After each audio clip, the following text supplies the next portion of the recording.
हर हर महादेव, हर हर महादेव, हर हर महादेव। जय शिव शंभु, जय भोलेनाथ। आज महाशिवरात्रि। आज 14 फाल्गुन 26 ফেব্রুয়ারি বুধবার কৃষ্ণ চতুর্দশী তিথিতে শুরু হচ্ছে মহাশিবরাত্রি। লাগছে হচ্ছে গিয়ে এই শিবরাত্রি শুরু হবে সকাল 11টা 9 মিনিটে। গোস্বামী মতে শিবরাত্রি মানে শিব চতুর্দশী হচ্ছে মধ্যরাত্রি 11টা 26 মিনিট থেকে 2টো 14 মধ্যে পূজা করা উচিত। পরের দিন 15ই ফাল্গুন 27 ফেব্রুয়ারি বৃহস্পতিবার সকাল 8টা 55 এই শিব চতুর্দশীর সমাপ্তি হবে এবং তৎপরে অমাবস্যা শুরু হবে। ব্যাপারটা হচ্ছে শিবরাত্রি নিয়ে তো অনেকেই অনেক কিছু লিখছে, অনেকে অনেক কিছু বলছেন। আমি একটু আলাদাভাবেই বলবো, প্রত্যেকটি রাশির কিভাবে শিব পুজো করা উচিত। দেখুন, শিব পুজো যেভাবেই করুন কাজে লাগবে, কোনোটাই ফেলনা নয়। কিন্তু রাশিদেরও একটা ব্যাপার থাকে যে এই রাশির জাতক বা জাতিকারা যদি এইভাবে করে, সে যেভাবে করছে করুক, তার সঙ্গে এটাও যদি করেন তাহলে সোনে সোহাগা। এটাই হচ্ছে গিয়ে ব্যাপার। তাহলে প্রথম কথা হচ্ছে যে শিবরাত্রিতে আপনারা যে করবেন, সকলেই করছেন, সকলে ভালো লাগে লাভের জন্যই করছেন।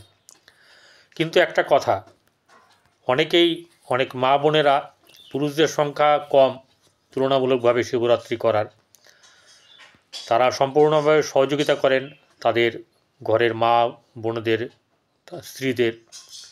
ব্যাপারটা হচ্ছে গিয়ে শিবরাত্রি লাগলো আর গিয়ে কিছুক্ষণ পরে জল ঢেলে চলে এসে খেয়ে নিলেন, এটা কিন্তু শিবরাত্রি নয়।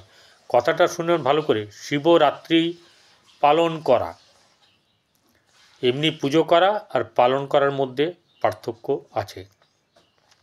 তবুও কিছু সহজ উপায় আজকে আমি আপনাদের সামনে নিয়ে এসেছি, যা করলেও তাতে করে আপনারা অনেক ক্ষেত্রে লাভবান হবেন।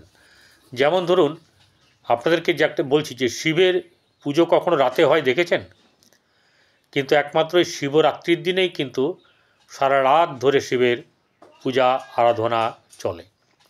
4 প্রহরে 4 বার পুজো চলে। শিবরাত্রির দিন যেটা আপনি করতে পারেন সেটা হচ্ছে বেদানার রস দিয়ে অভিষেক করতে পারেন। আপনার আখের রস দিয়ে অভিষেক করতে পারেন। এতে কি হবে জানেন? এতে আপনার ঘরের মধ্যে যদি আর্থিক মানে লেগে থাকে, যেটাকে বলা হচ্ছে যে দুর্বিষহ ওঠে, আর্থিক দিক থেকে কিছুতেই রোজগার করতে পারছেন না, রোজগার করলে টাকা থাকছে না, ধার দেনা বেড়ে গেছে, ঋণগ্রস্ত হয়ে গেছেন, ঘরের থেকে আপনার রোগ ছেড়ে যাচ্ছে না, পয়সা খরচের পর খরচ হয়ে চলেছে, এই ক্ষেত্রে এই দুটি যে মহা উপায়, বিরাট বড় উপায়, অনেকগুলো উপায় আছে, তার মধ্যে এটা কিন্তু এই দুটো যে উপায় আমি বললাম, কেউ যদি করেন সেটা কি করবেন? আখের রস নিয়ে শুদ্ধ অবস্থায় গিয়ে শিবের অভিষেক করবেন। পুজো যেমন করার করবেন, কিন্তু ওটা দেওয়ার পরে, স্নান করানোর পরে তারপরে কিন্তু শুদ্ধ জল দিয়ে আর ধুয়ে দেবেন, অর্থাৎ জলাভিষেক করলেই হলো। বেলপাতা দেবেন, 108 শিবের পঞ্চাক্ষর মন্ত্র নমঃ শিবায় অথবা শম্ভ সদা শিব, এই মন্ত্র 108 বার জপ করতে পারেন। আর কি করতে পারেন? শিবের প্রিয় জিনিস হচ্ছে পোস্ত, দুধে ভিজিয়ে, আগের দিন রাত্রেবেলায় পোস্ত ধুয়ে ভালো করে দুধে ভিজিয়ে রাখতে হবে।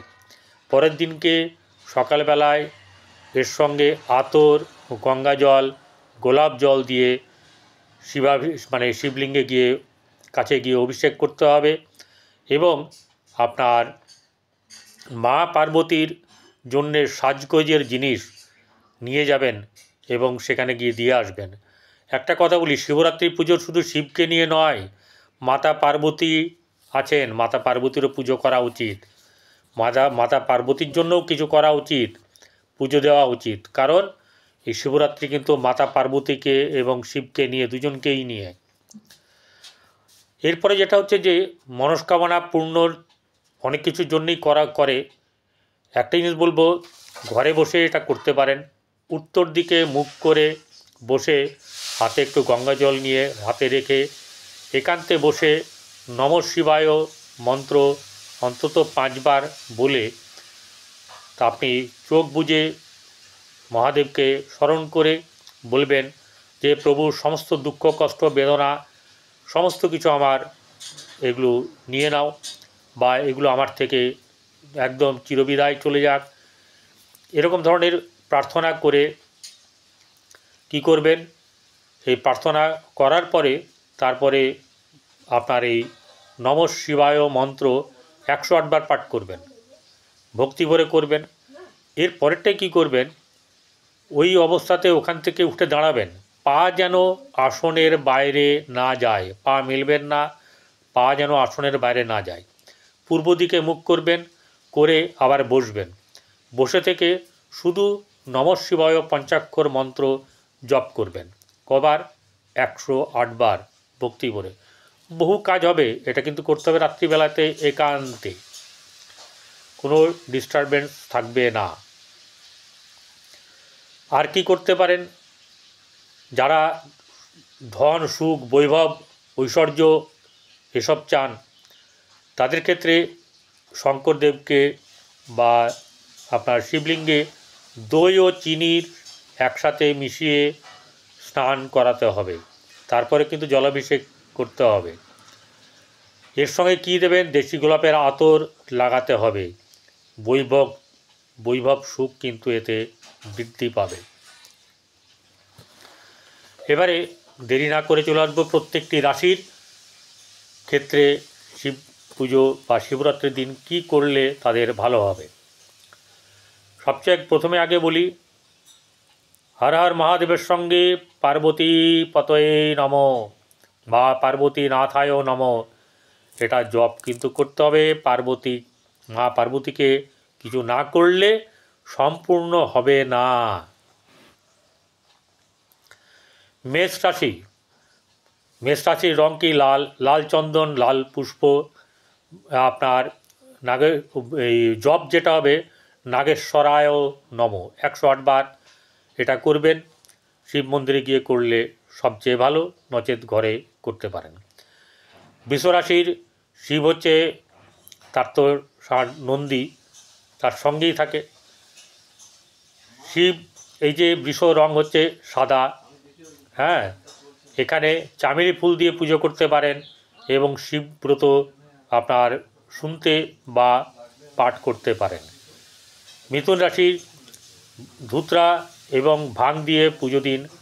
নমঃ শিবায় 108 বার জপ করুন। কর্কট হচ্ছে চন্দ্রের অধিপতি, চন্দ্র শিবের জটাতেই থাকে। ভাং মিশ্রিত দুধ দিয়ে পুজো দিতে হবে, রুদ্রাভিষেক করতে হবে এবং 21টি বেলপাতা দিয়ে তাকে পুজো করলে আপনার সমস্ত কষ্ট হরণ হয়ে যাবে। সিংহ রাশি, শিব চালিসা পাঠ করতে হবে এবং 21 বা 51টি বেলপত্র আপনার দিতে হবে। সেখানে নমঃ শিবায় পঞ্চাক্ষর মন্ত্র 108 বার জপ করবেন। কন্যা রাশিদের কী করতে হবে, কন্যা রাশি হচ্ছে বুধ হচ্ছে গণেশের পুজো করলে বুধের ভালো কাজ হয়। সেই গণেশ হচ্ছে শিবের কিন্তু প্রিয় পুত্র। ধুতরা ভাং দিয়ে পুজো দিতে হবে এবং আপনার শিবমন্ত্র পাঠ করতে হবে। তুলা রাশির মিশ্রিযুক্ত দুধ দিয়ে অভিষেক করতে হবে এবং আপনার শিব পুরাণের বা শিব মন্ত্র 108 বার জপ করতে হবে 51টি বেলপত্র দিয়ে। এই বৃশ্চিক রাশি হচ্ছে বেলপত্র 51টি দিয়ে রুদ্রাভিষেক করতে হবে এবং নমঃ শিবায় পঞ্চাক্ষর মন্ত্র জপ বা শম্ভ সদাশিব জপ করতে পারেন। ধনুরাশি, হলুদ পুষ্প দিয়ে 51টি বেলপত্র দিয়ে পুজো করুন। পরমান্ন দিলে শিব অত্যন্ত খুশি হবেন এবং রুদ্রাক্ষ পাঠ করবেন। মকর রাশি, শনি হলো এখানে এই রাশির অধিপতি। সেই শনি শিবের কিন্তু হচ্ছে প্রিয় ভক্ত। ধুতরা, ভাং, অষ্টগন্ধা দিয়ে পুজো করতে হবে এবং পার্বতী মায়ের পূজা অবশ্যই করতে হবে। কুম্ভ রাশি, আখের রস দিয়ে শিবলিঙ্গে স্নান করাতে হবে এবং জলাভিষেক করতে হবে। শিবাকষ্টম পাঠ করতে হবে এবং 51টি বেলপত্র দিয়ে আপনারা পুজো করবেন। মীন রাশি, দই, দুধ ও হলুদ দিয়ে পুজো করুন, 51টি বেলপত্র দিয়ে জপ করুন, পুজো করুন। নমঃ শিবায় পঞ্চাক্ষর মন্ত্র দিয়ে 108 বার জপ করবেন। একটা কথা বলি, হর হর মহাদেব প্রত্যেককেই বলি যে প্রত্যেকেই যেন আপনারা শিবের পুজো করার পরে পার্বতী মায়েরও পুজো করবেন, না হলে পুজোটি সম্পূর্ণ হবে না। তাই এটা আমার বলার। আপনারা সকলে, আপনাদের পরিবারের সকলে ভালো থাকুক। সকলকে শুভকামনা জানিয়ে আমার এই ভিডিও শেষ করছি। নমস্কার, ভালো থাকবেন।